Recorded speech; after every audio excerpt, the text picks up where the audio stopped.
ข้อเอใจโตเป็นสิทธิสถานที่เสียงและข้อเอใจสูงเสียงซื้อสิทธิสถานที่เสียงจงยำเก่งพระเจ้าและถวายเกียรติยศแก่พระองค์เพราะเวลาแห่งการที่พักษาของพระองค์ได้มาถึงแล้วชีวิตของทุกคนที่มีชีวิตอยู่ในโลกนี้กำลังทึกทบทวนคืนโดยเริ่มแต่ผู้ที่ตายไปทุกคนต้องตายเพิ่มเท่าหนึ่งครั้งและหลังจากนั้นจะถึงการตัดสินโดยเป็นคนเสียงซาโลมูนที่สลาดได้กล่าวในตอนท้ายของหนังสือ Ecclesiastes ของลาวทั้งทุกสิ่งที่ได้เว้าสรุปแม่นนี้จงยำเกรงพระเจ้าและเชื่อฟังพระบัญญัติของพระองค์เพราะว่านี้แม่นหน้าที่ของทุกคนเฮาจะต้องให้บัญชีแก่พระเจ้าสำหรับทุกสิ่งที่เฮาเฮ็ดถึงแม้นว่าเฮาเฮ็ดในความลับบ่ว่าจะดีหรือบ่ดีชีวิตแบบนี้ที่เฮามีจะกำลังกำหนดสนิทสิทธิสถานที่เป็นสิ่งที่ทรงสิทธิพระเยซูสำหรับพวกเฮามีปีและสิทธิหลายในการตัดสินใจว่าจะเลือกตามสิ่งที่เฮาว่าแม่นสิ่งถูกต้องหรือจะหักสิ่งสดเสียงความอนุญาตของคนอื่นและกลัวสูญเสียในสิ่งที่แม่นความจริงบ่ว่าพวกเขาตายแล้วจะมีการตัดสินมีแต่สองสถานที่สามารถหรือความบันดาลและบ่สามารถผ่านจากฝ่ายหนึ่งของสิ่งดินไปสู่ฝ่ายอื่นคนตายก็บ่กลับคืนมาเพื่อเย็นคนอยู่นี้ในดินผู้ใดที่นมัสการวิญญาณของคนตายนั้นแท้จริงแล้วแม่นการนมัสการเทวดาชั่วร้ายผู้ที่เฮียนแบบคนตายซาตานประดับและสิ่งที่บดีของเขาเฮ็ดแนวนี้เพื่อปอนบัตยสิทธิ์และเฮ็ดให้เฮาคิดว่าเฮาสามารถอาศัยในรูปแบบใดเดียวนี้และหลังจากนั้นแก้แบบปัญหาในชีวิตอื่นความบทบัตที่เสียใจซาโลมอนที่ได้รับแห่งบรรดาจากสถานที่กล่าวคนที่ยังมีชีวิตฮู้ว่าตนจะตายแต่คนที่ตายแล้วบ่ฮู้สิ่งใดและก็บ่สามารถเฮ็ดการแยกให้บ่มีคะแนนบ่มีคาระในภาษาของเขาหรือความสมบูรณ์ให้กับคนที่เสียชีวิตเขาอยู่ในผัวของดินนอนบ่ฮู้สึกรอท่าการตัดสินบ่ฮู้เกี่ยวกับอภัยความคิดว่าชีวิตยังคงโตไปในรูปแบบใดหนึ่งว่าบอนหลังจากความตายเฮาสามารถแก้ไขความบทผิดพลาดของเฮาในชีวิตนี้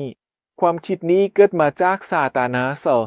ผู้ป้อนความบทผิดสำหรับให้คนมนุษย์สบายและส่งเสริมให้คนสิ่งดีในการอยู่ชีวิตใดหนึ่งข้อประกิจอีกครั้งความบทผิดที่เสียสิทธิ์ผู้ที่ควรเฮ็ดให้เฮ็ดบรรดาคือผู้สร้างทุกคนมนุษย์รวมทั้งคนนี้แม่นสิทธิสถานที่ระเบียบของความหักโตเป็นสิทธิสถานที่เสี่ยงและโตคนอื่นแล้วมีอยู่ในสะดวกแม่นสิทธิสถานที่เสี่ยงพระเจ้าได้ให้เฮา10ดิบเพื่อจื้อจดใจถึง10คำสั่งและแสดงถึง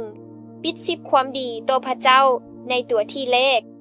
และความหักต่อบุคคลในตัวที่2สำหรับสารบัตรคำสร้างที่4ในคริสเตียนแสดงให้เข้าว่าพระองค์เมนผู้สร้างและพวกเฮาเมนสิ่งสำคัญข้อกล่าวจงจดใจในมือสัปดาห์เพื่อสมบูรณ์มันเศษมือจะเฮ็ดเวียกและจะเฮ็ดทั้งหมดงานของเจ้าแต่มือที่เก่าแมนสัปดาห์ที่ของเจ้าเป็นเจ้าพระเอาเพราะในส้นมือพระเอาได้สร้างสะดวกดินทะเลและสายน้ำให้พวกเขานมัสการพระผู้สร้างในวันเสาร์ชาวคริสเตียนส่วนใหญ่สังเกตเห็นมือที่บ่ถูกต้องซาตานาที่เป็นบิดสดิบแม่นครูต่อกฎหมายของเป็นคนและได้ทรงใจบิสปอนของโรมาให้ย้ายมือสันจิกไปสู่วันอาทิตย์นี่เป็นเหตุการณ์ในสถานที่4และ Emperor Constantine แม่นแต่บังคับให้สาวของ Empire Roman รักษาวันเสาร์ที่ปลอมแปลงนี้ซึ่งเป็นมือต่อมาวันเสาร์ที่แท้จริงเขาใช้โอกาสจากความบดีกับสุดสิทธิ์ที่มีต่อสุดสิทธิ์ดังนั้นมือที่ถูกกำหนดให้สุดสิทธิ์รับสบัดก็ถูกแทนที่เป็นมืออาทิตย์ใช้สารบัตว่าเจสัตคริสตุสได้กลับคืนสู่ชีวิตในมือนั้น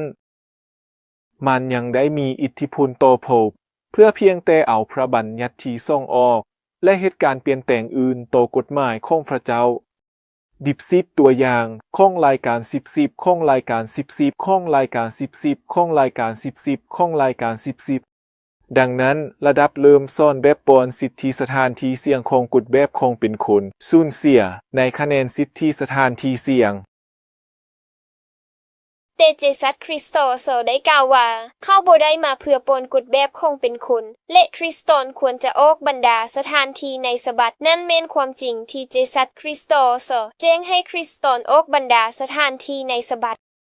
และการแบ่งปันนี้เกิดขึ้นหลายปีบุตรลัดหลังจากการสูญเสียของเจสัสคริสโตโซการระบายกฎแบบสิทธิสถานที่เสี่ยง10สัตว์ดิดสิทธิสถานที่เสี่ยงทึกเอาว่าบรรดาสิทธิบัตรสิทธิ์แม่นการตัดสินในการระบายการบริดบัตรกฎแบบสดของเป็นคนเป็นความจริงของเป็นคนเสียและบ่ให้เฮามีความลุงลักความฝ่ายสูงกว่าสิ่งที่เฮาสามารถทับได้ในเจมส์1พวกเฮาบึงขั้นตอนโดยขั้นตอนว่าบาปแม่นยังทุกคนถึกล่อลวงเมื่อเขาเจ้าถึกดึงดูดและลอกลวงด้วยอารมณ์จิตของตนแล้วความเสี่ยงหรือความหักหรือความประสบสถานถ้าได้รับการคิดความจะเพิ่มขึ้นสู่บรรดาสินค้าความบุดบาทเป็นสิ่งสมบูรณ์สร้างความตายหรือเกี่ยวกับการมีความไปสะดวกความลงลับโบเมนความบุดบาทแต่ถ้าแทนที่จะปฏิเสธความทิพย์และบันทึกมันจะเป็นบัตญะเดี๋ยวนี้เจ้าบ่ให้เหตุการณ์ละลุดสิ่งใดหนึ่งที่เป็นประโยชน์ในทุกสิ่งที่เขาเฮ็ดเขามีความสดของความดีสำหรับลูกของเขาจะดีแบบใดท่าทุกคนที่บ่เอาใจสัตว์คริสตสามารถรู้สึกว่าเขามีสิ่งที่บ่สามารถเปรียบเทียบได้ดีกว่าสิ่งที่เขาเอามาสนใจคนมนุษย์เกิดความบ่ดีสูงสุดและความบ่ยุทธศิษย์สูงสุดสำหรับตนเองเมื่อคิดและดำเนินการต่อสู้กับความจริงของเป็นคน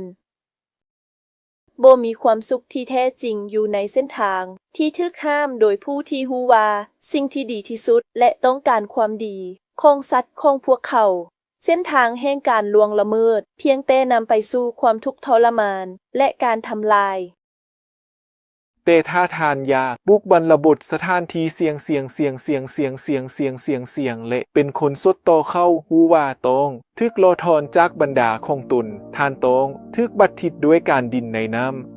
ำเจสัสคริสโตโซกล่าวว่าผู้เชื่อและเฮ็ดบัดที่ดิบจะทึกบรรดาแต่ผู้ใดบ่เชื่อจะทึกลงคะแนนระเบียบที่ศูนย์สิทธิสถานที่เสี่ยงคงโลมาบอกว่าเพียงแต่ต้องใส่น้ำบางสำหรับหัวใจเตโบในบัตรที่บัตรเสียงว่าฟิลิปและเอธิโอปลงไปที่น้ำเพื่อบัตรที่เสียงมาเทียวเสียงว่าเจสัสออกจากน้ำบัตรที่เสียงบ่เดียวและเวนนี่เสียงว่าพวกเขาทึกทรงเสียงในบัตรที่เสียงบรรดาบุคคลบ่สามารถทึกทรงเสียงในน้ำบัตรที่เสียงบางส่วนเพราะว่าการบัตรทิมมาแมนสิ่งที่จะเฮ็ดให้เฮ็ดตามความตามสิทธิสถานที่และสิ่งที่จะเป็นสิทธิสถานที่และดำรงความจริงสำหรับเป็นคนได้รับพระคัมภีร์ในภาษาของทานหลีกเว้นการฉบับที่ทันสมัยที่สุดซึ่งเฮ็ดให้เนื้อในเจือจางแต่ซอก5ฉบับที่มีความซื่อสัตย์หลายต่อบทเรื่องที่ได้รับนอกจากนั้นพวกเราจะใส่ลิงก์นี้เพื่อให้เข้าเอาปื้มให้เอา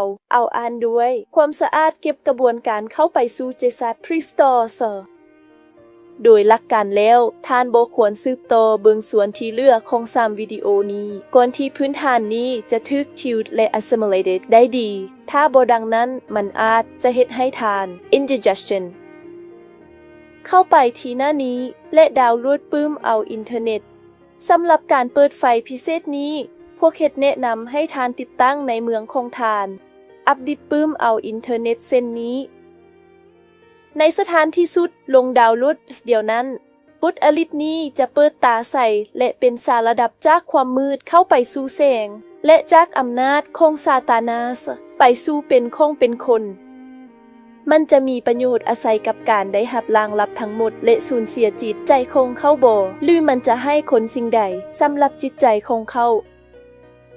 ถ้ามีประสบกับชีวิตของเจ้าอาจจะเสลยรู้สึกว่ามีระบบลมเย็น ลมเย็น จริงแล้วจริงจะต้องสูดบลูซา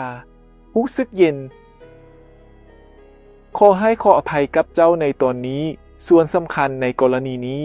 สำหรับให้เจสัสคริสโตสสามารถปนเจ้าออกจากความมืดเข้าไปสู่ความแสง ดังนั้นมาเอากันลงแสดงเพื่อสนทนากับพระเอาของเฮา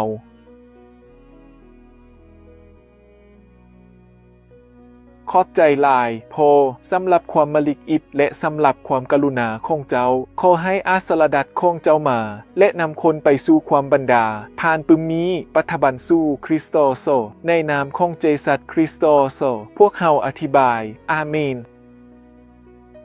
บนนั้นนี้ในวิดีโอต่อไปขอแจ้งในเวลา15 นาทีพระเจ้ากำลังรวบรวมก้อนหินที่เรามีกระเจกกระจายเพื่อให้พวกเขาสามารถบรรลุความเป็นจริงที่ดีขึ้น